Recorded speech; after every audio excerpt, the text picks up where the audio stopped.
Welcome back, Realty Pros, and thank you again for joining us for another Thursday Realty Talk. And I am excited about our guest presenter today. Well, she's a Realty Pro as well here with us at Porterhouse International Realty Group, and that is Susan Webster.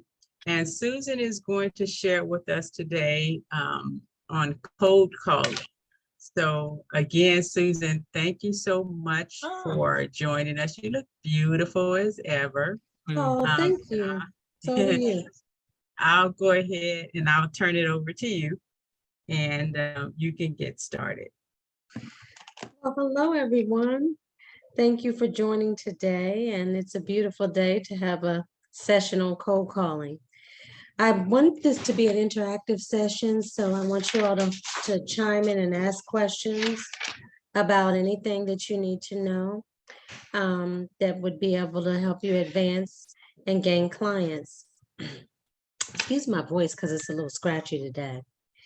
So I'm Susan Webster. I've been doing real estate for close to 20 years now in the District of Columbia in Maryland. And I've done pretty well for myself through the years, let's just say.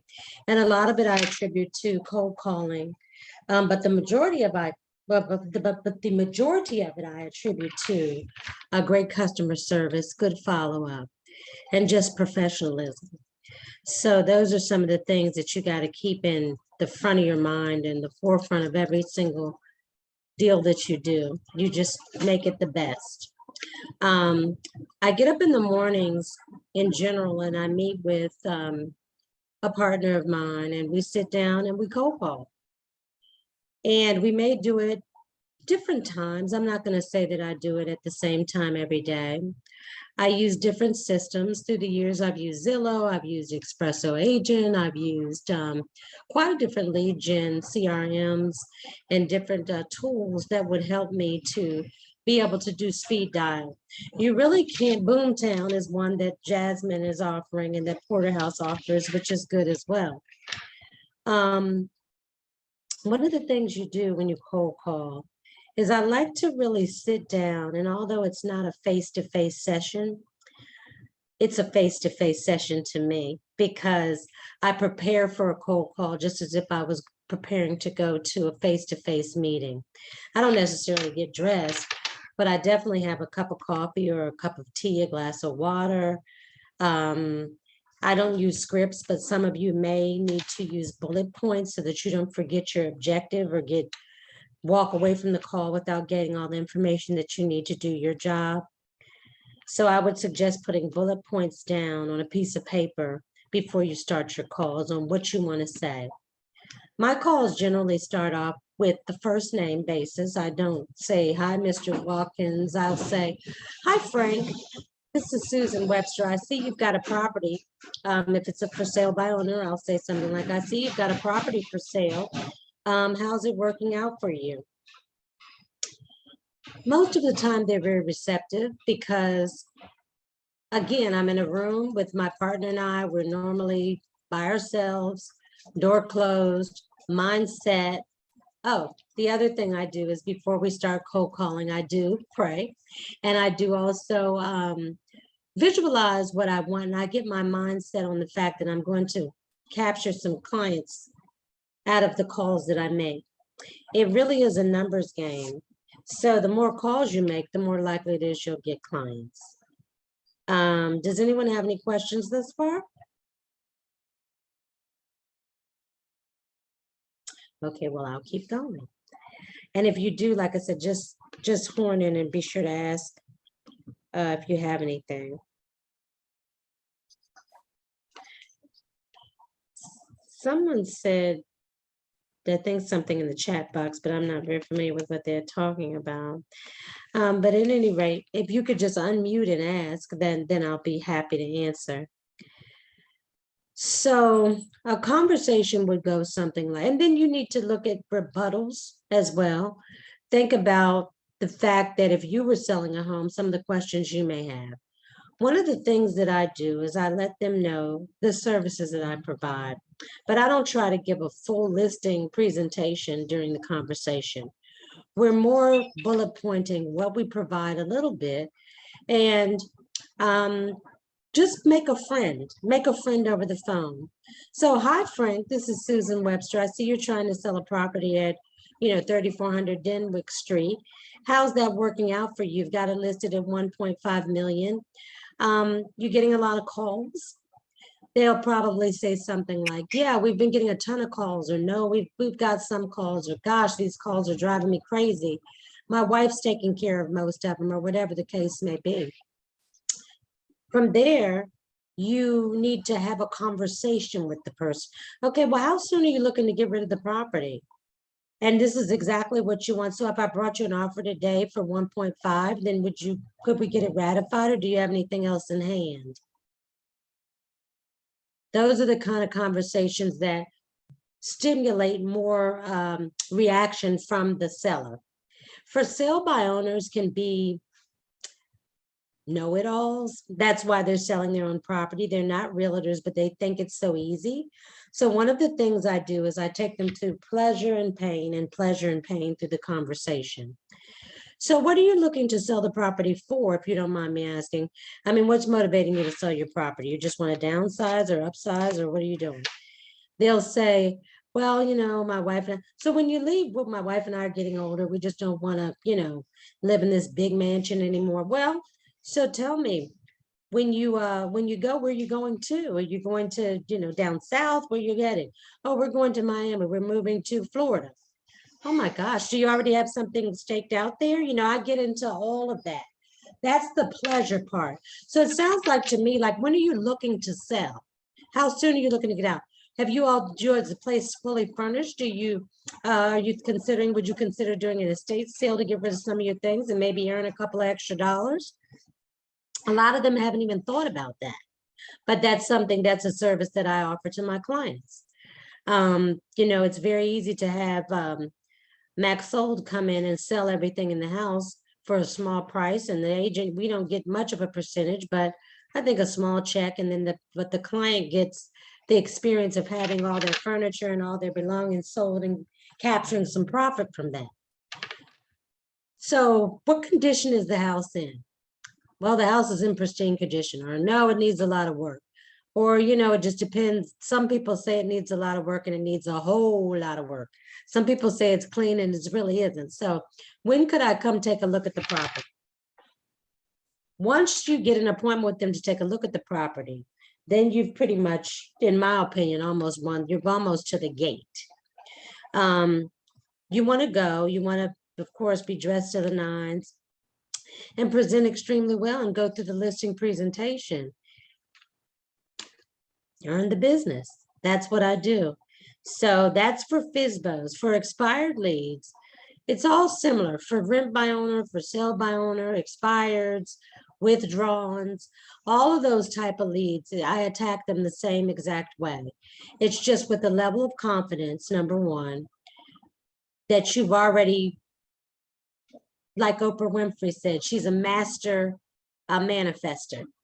And I think that I'm a pretty good manifester. Obviously, I'm not at the Oprah level, but I manifest what I want. And a lot of times it comes to fruition. So I think if you have the vision, that it will be provided for you, but you do have to have some vision of what you want. It also helps to write it down. What's going to happen to you today? I'm going to make 50 calls today. Now, those 50 calls, I'm going to get 2 really good listings. I also like to go through the list of my for sale by owners and my potentials. And I like to see which ones, I like to attack the ones that are more pricey first. I don't do cold calls on days that I don't have the energy. If the energy is not up, if I'm not feeling well, if, it's a low day for me, I generally do not do the calls. My partner is really good and he does them, but I don't do the calls, because when you do the calls, you do have to push that energy, that positive, happy, I mean, I'm smiling as if the person is right in the room with me, although they're not. So, and listen, take notes. The CRMs that you use should have a place where you can take notes on the conversation. I spoke to a woman this morning. Her husband's name was actually on the CRM, but she's part owner, and she said, you want him, but you got me. So I captured a lot of information about her. She said that her best friend is a real estate agent, that they weren't planning to use one, but they were going to list the property. She may have a best friend that's a realtor, and they may not have been honest. I always say that sometimes potentials make up, fictitious stories to ward off you pressuring them for business. But you have to kind of be able to see through those things. So some of her things were connecting, but we had a very in-depth conversation, and she spent quite a bit of time on the phone with me. So I am going to chase, and she gave me her email address that happened to have not been in the CRM. And I'm going to send her an email thanking her for the conversation we had, as well as, letting her know that I may want to come take a look at the property. Once we see one another face to face, her tune could change. Maybe it will, maybe it won't. But you kind of need to use your intuition and your, God-given intelligence to sort out who you want to spend time with and who you don't. Some people give you a hard no, and a hard no means a hard no. Don't waste your time on it. Move on to the next. Does anyone have any questions? Susan, Yes. just going back to the pleasure and the pain. So you shared the pleasure. What are some things that you may, what are some conversations or things that you may share with the potential client that would be a pain? A pain would be, God forbid, if it doesn't sell in the amount of time that you need, what's that gonna look like? Do you have all of your forms intact? I mean, lead-based paint, I see the house was built in a time that we need to do lead-based paint forms and disclosures. Were you planning to disclose or disclaim? Most people don't even know what that means that are for sale by owner. They'll say, well, what do you mean by that, disclose or disclaim? Well, they're not realtors. We know that. So you point out the painful part is their level of ignorance. And I'm not saying that to be facetious. It's just they're not realtors.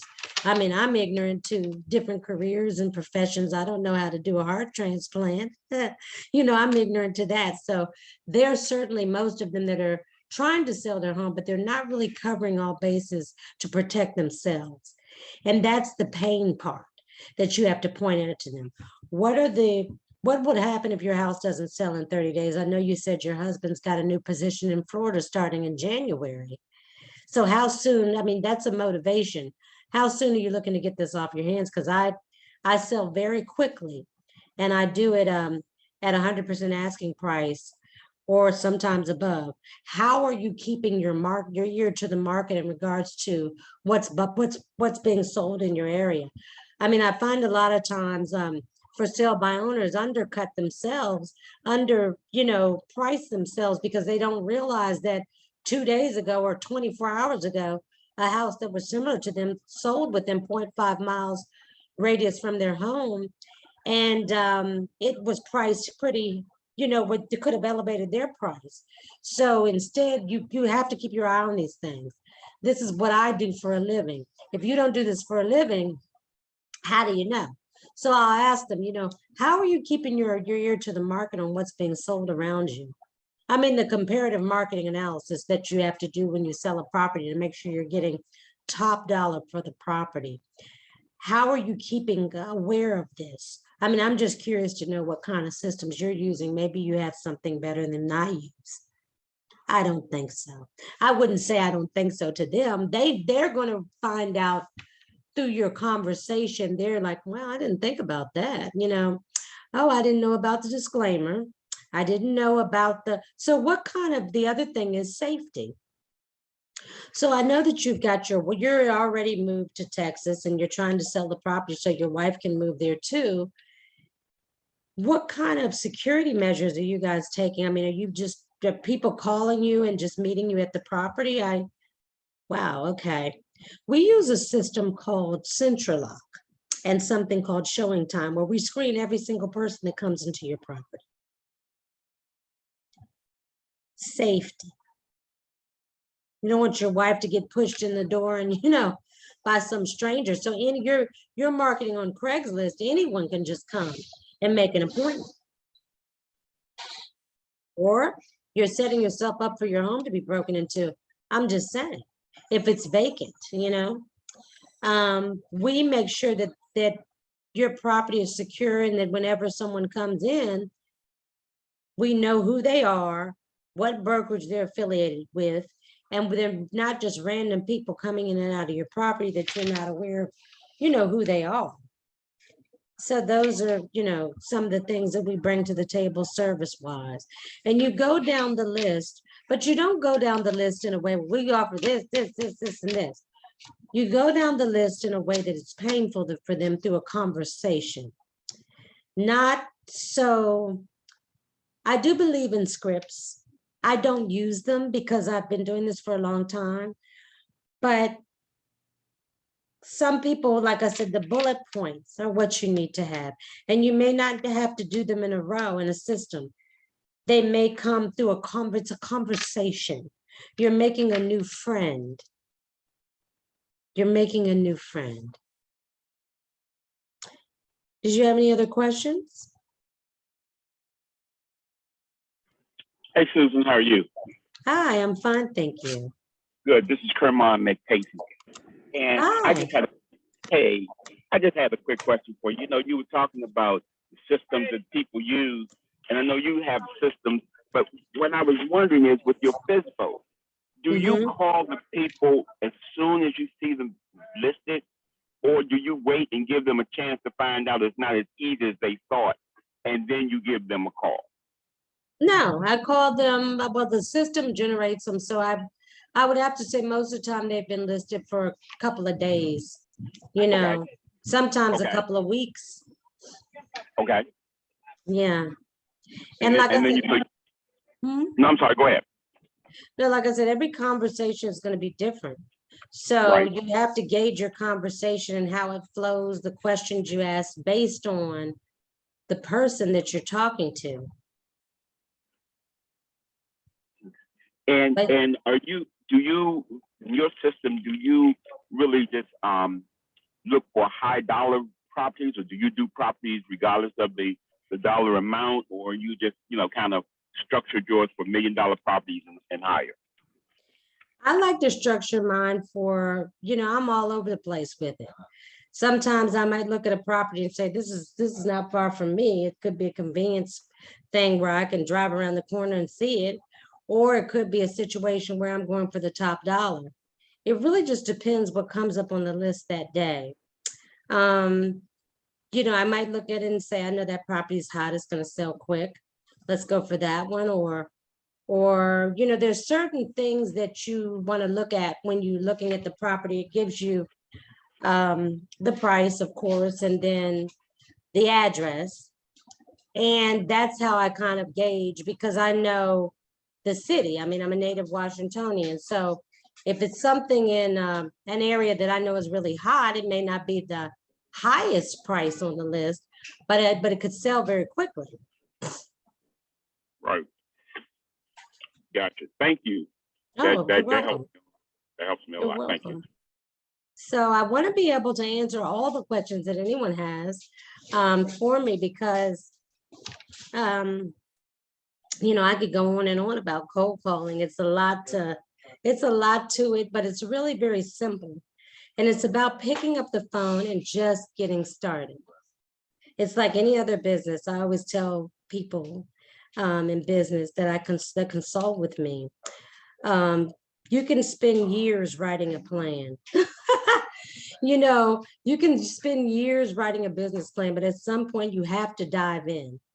So I don't believe in, I believe in preparation, but I think you need to go on YouTube, look at some other people's, Shay has amazing listing presentation on YouTube.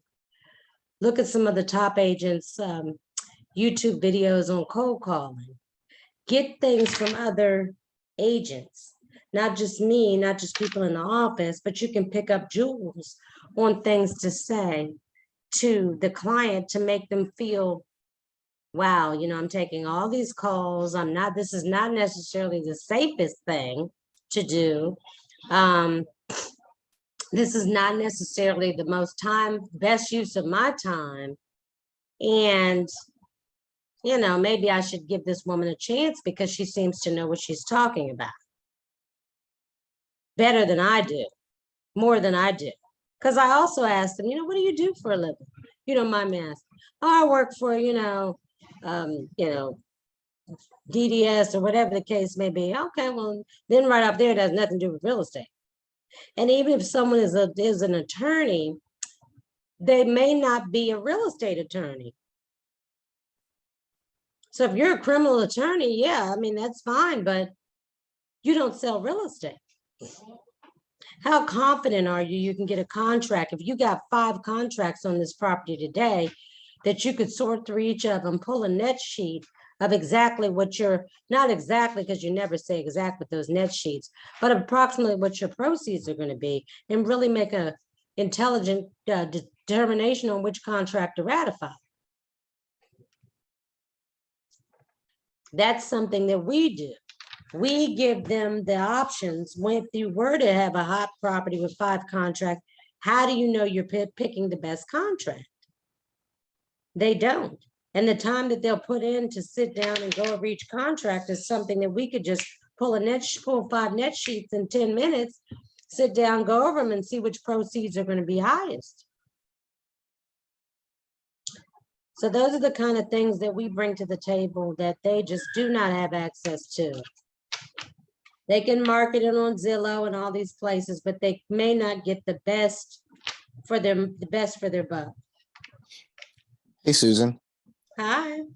This is Curtis. How you doing today? Hi, Curtis. How are you? I'm phenomenal. Loving the presentation. Always get great information from you. So quick question. Are you primarily doing your cold calling like first thing in the morning? And then is it like an hour, 2 hours? And then once you feel, you might be losing the energy a little bit, it's just like, all right, you know what? I'm good for today, and call it. Like, about how much time do you spend in the morning? Probably about 2 to 3 hours. 2 to 3 hours cold calling. It can be it depends on, I try to narrow it into 2 to 3 hours, but it depends on the success that I'm having. You could have a conversation with someone that lasts, 30 minutes. Right. Yeah. So just kind of the way that morning flows. Okay. Yeah. Cool. Yeah. Have you been doing a lot of cold calling and had success with it? I haven't. And it's one of the things now that I'm actually starting to get more order in my life and in my morning. Both of my kids are in different schools, so the morning drop off, like about to open my gym, and I have like an office in there, so I'm looking at that morning window of really using that as like an efficient time, because I can kind of get it, I don't want to say get it out of the way, but you know what I mean? Like, okay, early in the morning, bam, bam, bam, and I'm out. Like I did something. I tried to move that needle, Yeah, so it's something I'm looking to do. That's good. Lunchtime is also not bad, in the evenings. To be honest, I've caught people at 2 o'clock in the afternoon. I cold call when my energy is up. And sometimes my energy is not always been up in the morning. As some of you know, I just beat stage 4, so I've been through a lot this past year. And so my voice, my throat was paralyzed on one side, so I do have someone who does a lot of the calls that I'm coaching him on how to do them for me, because my voice is not always as strong as it once was, but my confidence is building in that as well. So it just depends. Like I said, when my energy is up, I can do it call after call after call after call. Right. Yeah. So I think that it's It's just important to do it every day. It's almost like working out. You want to set the times for the morning, but if it doesn't happen in the morning, make it happen in the afternoon. If it doesn't happen in the afternoon, make it happen in the evening. You know what I mean? So it's kind of like if you miss your morning workout because your kid is, woke up with the sniffles or whatever, fine. Then I know I've got to get on the treadmill at least before I go to sleep tonight. You don't want to call anyone at 11 o'clock at night. Obviously, we're all professional enough to know that. So I make my cutoff time would be, 7:30. Okay. 7:45 at the latest. I wouldn't call someone past, 8:30 at night. Yeah. Because then it goes into being borderline rude. And I wouldn't call someone at like 6 o'clock in the morning, so 8 o'clock to 8 o'clock would be my That window. my window of opportunity to call. Sure. Yeah. Okay. Thank you. Thank you. Hey, Susan. Hi. This is Dee. How Hi. are you? Good to see you again. I am blessed. How are you? I am well, thank you. And Good. I just would like to hear a little bit more about your icebreakers. You were talking about how you talk to your clients, making it be a conversation, but how do you start so that you can just get into the flow? Well, I really don't start off by letting, and I know that this is not, I don't necessarily say, hi, I'm Susan Webster. I'm a realtor with Porter House International Realty. No, I don't do that. Because to me, when I answer the phone and hear that, I'm like, oh God, I'm not interested. Call me Right. back, click. And I can be rude on the other end, if I'm busy doing something or have a call on the other line. So the way that I break the ice is by calling like I'm calling a friend. Okay. Hi, Dee, this is Susan Webster. I was calling because I see you've got 3400 24th Street on sale for 1.6 million. Tell me, how's that working out for you? Mm-hmm. Some people are really, really, well, what do you want? I mean, what are you asking me that for? Some people are really rude. Most people aren't.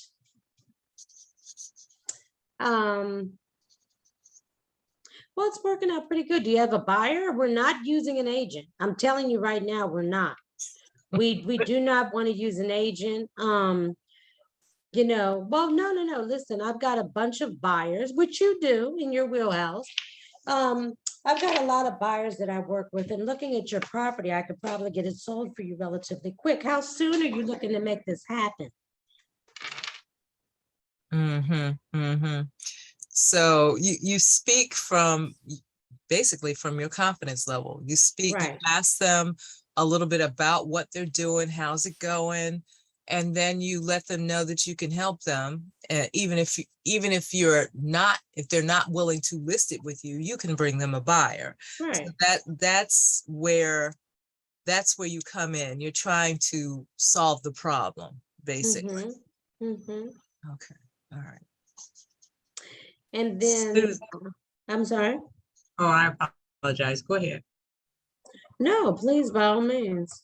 So, and you kind of touched on it, but there's a question also. It says, how do you overcome negativity when cold Right. calling? Right. I know when someone is adamantly no, and when they are still on the phone, that means most of the time they're not. So most people, and I've had a couple of people to say, listen, I want to, oh my God, I'm thankful that you called because I'm sick of taking these calls. I mean, it's just overwhelming. I thought it was going to be easy. It's not. When can we meet? I have other people who have said, they've got this huge confidence level that they can sell it, and you have to break that down. You have to chisel away at their confidence, unfortunately. I mean, it sounds cruel, but it's really for their best interest as well as yours, because you're here to help them, help themselves. Let me help you help yourself by enlightening you about some of the new laws that are in place, or some things that you need to have in place. Now, I've had people who think they're smart and they'll say, send an agreement over to me. Those are the ones that you have to be careful, because they really just want your documents so that they can use them for themselves. No. Well, what day can we meet? You don't want to send your listing agreement over to someone, because again, they're going to use it for themselves. They need all that paperwork and they don't know how to access it. They don't have access to this. So you don't want to give them anything. And you don't want to overpromise and underdeliver. So that's the other thing you have to be very mindful of. I mean, if you say you're going to, yeah, well, okay, I'll get some paperwork over to you today. Well, I might say today, if I'm super confident it's going to happen, I'll make sure to get some paperwork over to you as soon as I can. Promptly. Words like that. Because when you say I'll get it to you by 6 o'clock this afternoon, and if it doesn't happen, then there is the problem. So you don't want to overpromise and underdeliver on anything, even if it's a callback, an email, nothing. You want to always leave the door open, close it, but leave it open enough where you have a little bit of leeway. In case your, kid gets sick or whatever, anything could happen. That's none of their business or concern, but you want to leave yourself kind of open for flaw. I do that. Did you all have any other questions for me?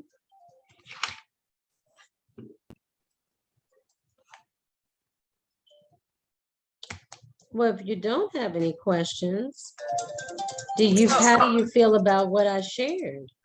Great. Okay. But let me ask you this. You keep talking about your CRM and your system that calls. And you mentioned several, and right now we're working with Boomtown. Yeah. But are you particular about who you call, like whether you're calling FSBOs or expireds or withdrawals? Do you have specifics that you prefer to work with? Or is it just like, the luck of the draw for the day, or what the system is giving you? Or I like FSBOs. I do. I like for sale by owners. My brother's been doing this 30 years. He doesn't like for sale by owners. He won't have a conversation with them.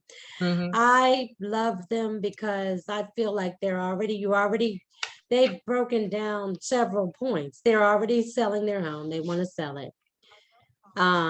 They have a need to sell it. You've identified that they've got the need.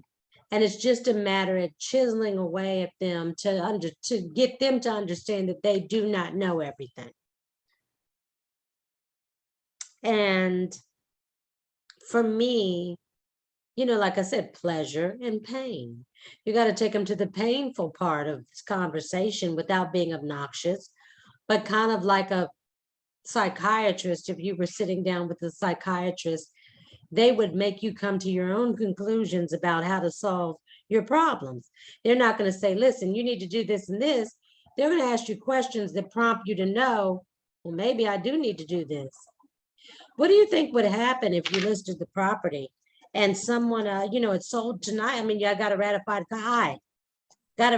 contract for you tonight. Well, what do you think would happen if we put it on MLS? I mean, honestly, right now you've got it marketed in a couple of different places, but let's be honest, there's no place in the world like Bright MLS to better serve you in terms of getting your property to every single agent in the entire region. What do you think would happen? Like, do you want to sell them? Well, we've been getting a lot of calls, and do you have any contracts in hand? So, yeah, so you're really like you're saying, the pain, you're trying to get them to understand that it's not as easy as it looks. And that, what do you do when the contract comes in? Do you know what to do? Do you know how to handle it? And like you were saying before, how do you compare the offers that come in? And do you understand that you need to get everything in writing? And what needs to be said in what you have in writing. Mhm. So there are lots of places for FSBOs to get tripped up that they don't Mhm. really Mhm. understand. Absolutely. And I would never say to them, just so you know, I would never say, do you understand? Or because keep in mind, you're dealing with someone who thinks they know more than you. So I would never use that kind of language with them because they could be offended or they could become, back off a bit from you. The main thing you would want to them is to them to understand that they don't understand. Whether sometimes silence lets me know that they don't understand what I said. And then I may say, have you heard of that before? I mean, did you capture, what I just said or what have you? But I wouldn't say, do you understand? Because this is someone who's arrogant enough to think that they can sell their property without using a professional. So you have to be mindful that they think they're really, really smart.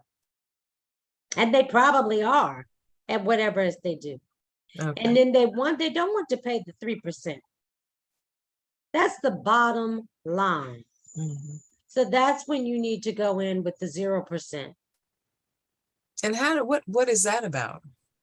That's something that Jasmine can better explain. I don't use that tool a lot, to be honest, Okay. but I have said it before. I think it's they go in, you can offer a 0% listing agreement. You can sign a 0% listing agreement, but basically you get the 3%, but they call it something else. Uh-huh. Okay. It's called, Some kind of maybe a someone fee. else on the line So knows, but You It's a use My fee. House the Porter. My House Porter. Yeah, that's It's what the I My- understood. Yeah. Yeah. Right. It's and the what My is House the, Porter. it's the My House Porter, but what is the percentage, what is it called? Oh, I don't remember. It's some something that the kind of It's the buyer fee finder's that fee? we, the finder's fee. Yes, it's yeah. a 3.5%. Okay, so it's a finder's 3.5% finder's fee. And you Right. roll that into the contract, but it's the 3.5% finder's fee is the same as you getting a 3% commission. So you don't lose, 3.5, so you don't lose anything, but you just don't call it 3% commission. Right. Right. And then the buyer pays their agent's commission.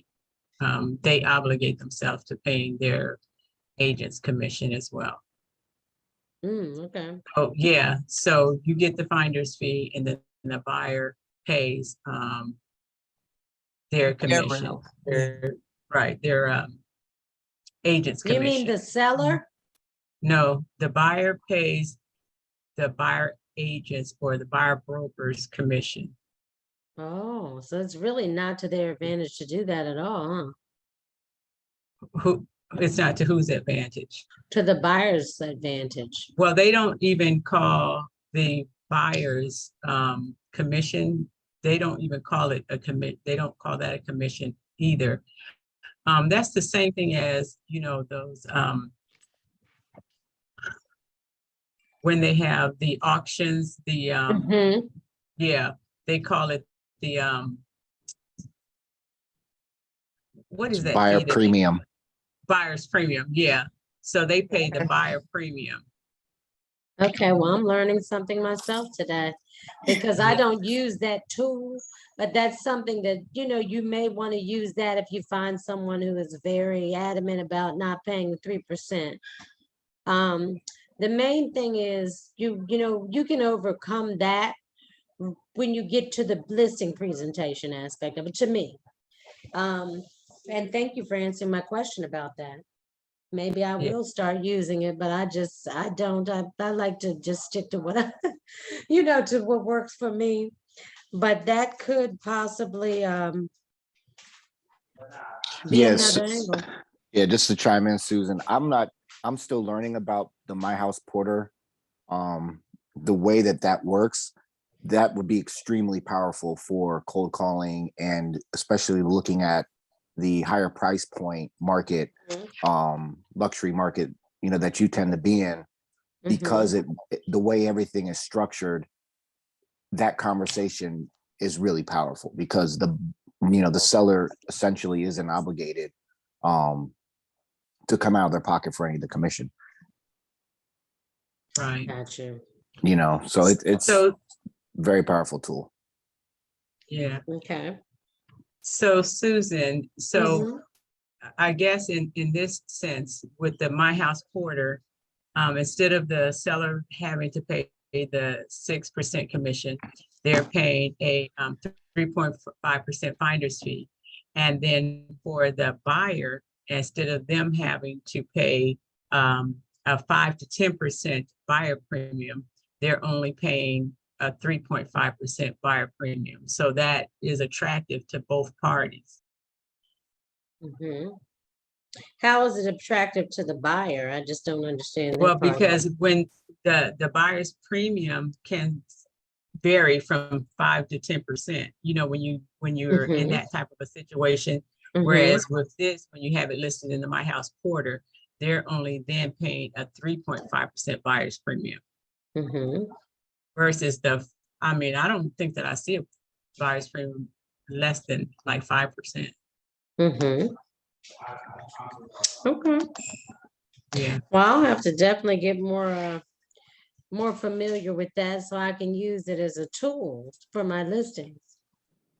Yeah. Anitha, for the Yeah. buyer's premium, but that's the buyer's premium, if I'm not mistaken, in My House Porter, that's something that actually is at the end. It's like a part of the total portion of the house. So like that is actually written into the loan, Right. right? Mm-hmm. Okay. So they Also roll too, it into the lender rolls it into the loan. Is that what I'm understanding? Yes. Gotcha. I have a question for Susan. Sure. Hi, Susan. This is Angela. Hi, Angela. Hi. I actually have a question still regarding some of the challenges. I guess the question that Dee brought up, Okay. and maybe in reference when it comes to commission, before you even present My House Porter, how Mhm. have you handled those conversations when it does come down to commission being their main concern as to why they are listing the property on their own? So that's when I get into services and I ask them and I give them what I do and I tell them what it costs and I begin to take things away. Now, if you don't want me to give you the cleaning service or you don't want the different avenues that I use to sell your house, the marketing that we use is just very expensive on its own. What we bring to the table is a plethora of information and marketing tools that are very costly. So they're not costly to me as they would be to you if you were doing them independently as not an agent, because obviously we get discounts and things like that. But they're worth far more than 3% in my opinion. So we begin to give them the pleasure pain again. You know, how are you going to do these open houses? Because my open houses tend to be phenomenal. I'm very meticulous about cleaning, so I make sure your house is ready before we put it on the market. I also bring a stager with me to make sure that even if you have furniture in the house, we may need to shift it around a bit. There's so many different things that we offer, and I normally bring laminated cards with me to my listing appointments to literally show them so they can see and touch. Some people are tactile and they like to touch and see. So I let them see, this is what I offer. This is what I offer. This is what I get a professional photographer. If you want 3D photography done, if you want, Matterport photography done, if you want night photography done because you have a phenomenal night view of your house with lights on in your yard. We can do all kinds of photography, and I show them the different kinds of photography and how I actually sit down as a professional and decide which one will be best to market their home. The photographer to get on their schedule, the cleaning person's schedule, all the different schedules that we have to do. Like I said, the photographer, the cleaning person, the stager, takes coordinating. It takes coordinating time, not as well as showing time, central lock, getting the lockbox put on, going to have keys made, and making sure that you don't have to be meeting people at your property every 5 minutes to bring them in there. So I'm covering your safety and all of these different things, not to mention the listing. When I walk into a listing appointment for a person's home, or sometimes even when I'm on the phone with them, I'll let them know that they left out certain things. Oh, do you mind if I take a video just for my eyes only? As we walk through the property, I'm pointing out every single detail, stuff that they've probably missed. Okay, this home has bamboo flooring. I see crown molding. I see recessed lighting. I see crystal doorknobs. I see 2 chandeliers and a ceiling fan. And I'm talking a refrigerator with an ice maker as well as a water disposes water as well. We've got glass cabinetry, custom, everything that I see that's custom. My eyes don't mitch much. A dimmer on the living room. These are things that they will leave out in their listing. They just will. They don't do this for a living. They live in the house every day. They're taking some of these things for granted. It's cable ready. It's this, it's that, it's da-da-da. Is the furniture coming with the property, or is this something that you need me to put on Max Sold? Because we can auction it off and you can make money with that. They've not thought about this. Trust me, they haven't. So when you're saying these things, they're looking like, oh my gosh, these are good ideas, but maybe I'm a little over my head on this, So we sit down, and when we sit down and have the conversation, once I've taken my shoes off or not, done the video, we sit down with all of these laminated cards, and I ask them, so when did you want to get on the schedule for this? Because if you sign the listing agreement today, or when you sign the listing agreement today, we can get you on the schedule. But it does take some coordinating, because these are all professional businesses that, how soon are you looking to sell and get this thing started? How soon would you like to get on my schedule? So the schedule being, you need to sign the listing agreement today. We need to get you on the schedule for all these things to be coordinated in order to even list the property. Before the property is listed, you got to get cleaned. You have to have possibly maybe even a little landscaping done. You've got to get the, fix up a couple of things or not. We've got to get the stager in here to rearrange some furniture. We've got to get the professional photography done. All of those things you need. This is not like you can sign the listing agreement and have it up tomorrow. It doesn't work that way. Not with me anyway. Susan, so what I'm hearing is, and I kind of heard it throughout, the different things you presented to us today. It seems like a lot of the conversations you have with them initially, it all leads to you sharing your value. And it was done initially in a way that was kind of passive. You were sharing that value. And I know that when you sit down with them, you're in a better position after you view the property to share your value and maybe even overwhelm them. But specifically when you're on that cold call with them and you're faced with that question about commission, is it your goal to just still try to passively get your way into getting the appointment so you can get your foot in the door to then share that value? Or is there anything else you can, to add as far as just dealing with handling that particular objection when it comes to price? Because I do believe that, that's a sure way to just, get off the phone. If someone's a FSBO, to get off the phone with you. However, other than just trying to get the appointment, do you have any tips to just kind of keep them on a little longer when that is the main objection that you're facing? Well, I would say this, I bring a tremendous amount of value to the table for the percentage that I owe. That I charge. And so with that being said, the 3% is non-negotiable. If I can negotiate for myself, how on earth can I negotiate for you? That may be a rebuttal. I said that to people and they're like, laugh at first, but then they kind of like the confidence. People don't want you to easily back down. They don't want you to, so then there's been other people that I will say, I have to say it's a case by case with me.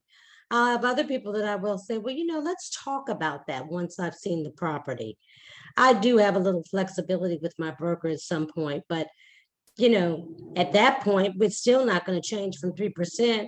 you're just gonna maybe charge the buyer, the agent less. I mean, you've negotiated so you still get your 3%. You understand what I mean?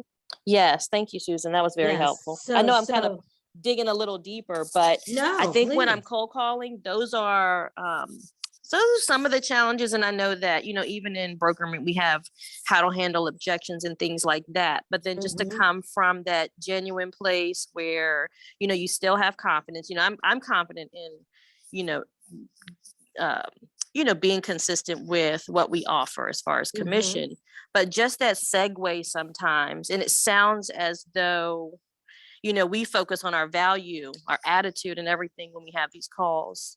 And Mhm. then to still, I guess the main goal is to get the appointment, because that puts us in a more comfortable place to be able to not just share our value, but then to continue to kind of chip away at their insecurities, which is what we're going to develop in having that appointment with them. Precisely. And that's, you hate to say it like that, but you do need to chip away at their insecurities. And, that point out to them that they are not the expert and that you are.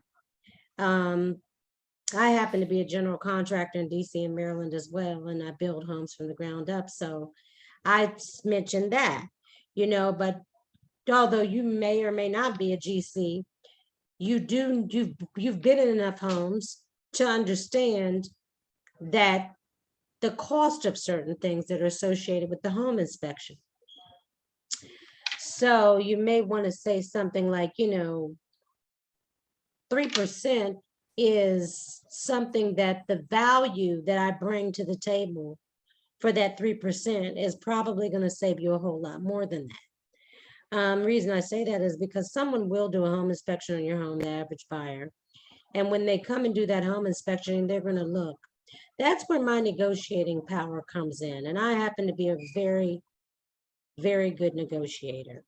I know the price of a lot of things in this home, just looking off of the break. And I can tell you right now, if someone said they wanted this replaced or that replaced, I could pretty much negotiate it down to a point where you would not be just giving away money that, someone may say, oh, this door costs $1,000. Well, not really. So those are the kind of things that I can save you money on. Not to mention, this, and this, and this. So you add up, like you said, your value to become more than that 3%. That 3% is nothing compared to what they're going to spend in legal fees if in the event that they don't have lead-based paint forms or proper disclosures. And then I like to say, I don't have a lot of time, but I just want to tell you a little story about something that happened. And I might give them a little scenario of someone who got burned. That, take them to a painful place, a scary place, about someone who didn't disclose that their home at basement had flooded in the past. And, they get down to the table of it and they've got their bags packed, only to find out when the person went to get insurance right before the closing that the insurance company disclosed that there was a flood in the basement in the past that they did not disclose. That's a problem. Now we've got a problem because the buyer's child has asthma and they can't afford to be around any mold or anything like that. You knew that this property had been flooded. You didn't disclose it. Maybe you forgot about it. It was several years ago, but because you filed insurance on it, it's in the records on the insurance company, and the buyers, when they went to get insurance, found out about it. Now they don't want to move forward with the purchase. This is a true story that happened with a client of mine. I was on the buyer's side. But these are the things that FSBOs need to understand. Are you disclaiming in Maryland? Are you disclosing? What are we doing? I mean, how much you're talking about 3%, but what are you really taking from yourself? I mean, you're putting yourself in harm's way, the safe being unsafe. You've got a lockbox on your property. How are you showing the property? When can I see it? How am I able to get in? Are you meeting people there every time? Okay. So you're missing a lot of people and you're putting your life at risk. That's a question I ask almost every conversation. So when can I get to see the property? How are you showing it? Well, my wife will have to meet you there after work, or my wife, she meets, or there's a lockbox on it. Well, are you just going to give me the code? How do you even know who I am? You know, I could be Jack the Ripper for all you know. I mean, there's just no barriers there for your safety. And sometimes, you know, in the conversation, it's just a conversation. Say, well, you know, that concerns me. I mean, how are you? Well, I'll save that for a later time. And sometimes I leave them in suspense like that. But what do you mean? Well, I'm just curious. I mean, if your wife's me, then okay. What day can she meet me? And then I'll have a conversation with her. And inevitably she'll go home and say, this is not a good idea. We need to call that lady because she was right. I mean, I'm glad it was her, but you know, honey, this is not safe. It's not. We all know that it's not, you know. But when you've got stuff like Showing Time and Century Lock, then it puts up some barriers. So your value is literally priceless. The 3% is not anything compared to all of the things that they're going to need to do to safely sell the property and protect themselves, not only protect themselves in their property, not only physically, financially, and ethically. I mean, I let them know what my value is, and I take it away. If they start talking about the percent, well, you don't want to pay for 3%, maybe we can take away the photography. How about you just do a picture on your phone, or we can take away the, some of the marketing that we do and so forth. Central lock box or whatever the case, you can get just a regular combo lock box on your door. They don't want to hear that. They even say, no, we want the pictures. I mean, of course we have to have those. Yeah. When I pull that card out and show you what my photographer can do with your property. If your property is empty, we can use something called Box Brownie to stage your property virtually. It's no problem. It's really nothing we can't do with this property. I'm going to come through. I'm going to show you exactly what you need to get top dollar. Do you have any type of wiggle room where you can fix this bathroom door, or where you can do certain little tiny things? The handyman can come in and do that will give you more of an advantage in the market. You know, you can send them a CRM, comparative marketing analysis, showing them what's sold in their area, make it beautiful and stellar and personable so that they'll be able to see the kind of professional work that you do. They're looking at the market on Zillow. They're looking at the market on places that maybe not even be accurate, and emphasize to them, the MLS is one of the cards I pull out too, and how the accuracy level is in the multiple listing system. And right, it's nothing out here more accurate. That's why we pay for this system. Did anyone else have any questions? Susan. Okay. Yeah. Oh, I apologize. So I wanted to take a moment really quickly because we are a little beyond 6:30, 1:30. And so I wanted to make sure that we end for those people who may perhaps need to leave now, and also wanted to one other thing, I wanted to make sure that everyone checked out the WhatsApp so that you can see in the WhatsApp, Ms. Porter shared with us our menu of services as far as how you're able to share with potential clients the commission structures and how they work and what they get for those different tiers. Wanted to do that. So I want to also, if we want to go ahead and we're going to stop the recording now and just make sure that we allow those people who need to leave to go ahead and leave at this point.